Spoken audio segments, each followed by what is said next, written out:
بسم اللہ الرحمن الرحیم۔ ناظرین، آج ہم حاضر ہیں ایک نئی ویڈیو کے ساتھ اور بہت ہی حساس موضوع کے ساتھ، جو زیادہ تر ہم لوگ غلطی کر جاتے ہیں، پتہ نہیں ہوتا ہمارے دوستوں کو۔ یہ ویڈیو لازمی مکمل سن لیجئے گا تو آپ کو پتہ چل جائے کہ یہ حساس مسئلہ کون سا ہے۔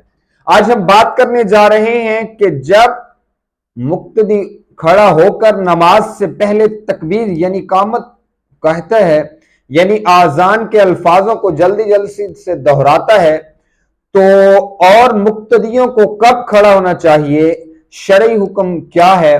جو ہمارے دوست پہلے کھڑے ہو جاتے ہیں تو اس شریعت کیا حکم دیتی ہے؟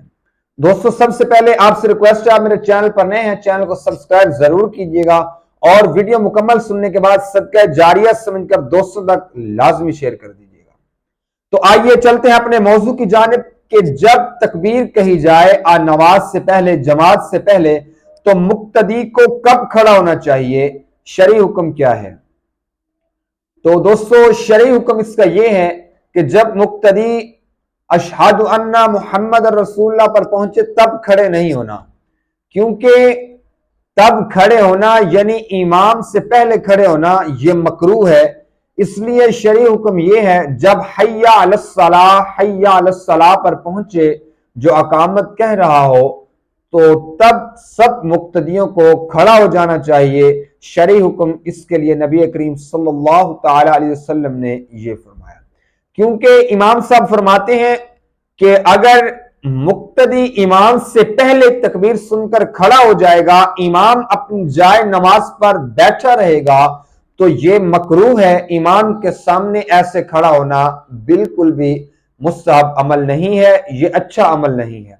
مستحب عمل یہ ہے کہ حی علی الصلاۃ، حی علی الصلاۃ پر جب مقتدی پہنچے تو باقی سب حضرات کو کھڑے ہو جانا چاہیے۔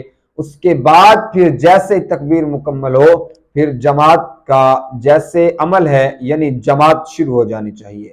یہ مکمل مسئلہ سن کے دوستوں تک لازمی شیئر کر دیجیے گا، تاکہ جن لوگوں کے علم میں نہیں ہے، آپ کے توسط سے ان کو پتہ چل جائے۔ دوستو، آپ میرے چینل پر نئے ہیں، میرے چینل حافظ ابرار اسلامک کو سپورٹ کیجیے گا اور کمنٹ سیکشن میں اپنی رائے دینا بالکل نہ بھولیے گا۔ نیکسٹ ویڈیو تک اللہ حافظ۔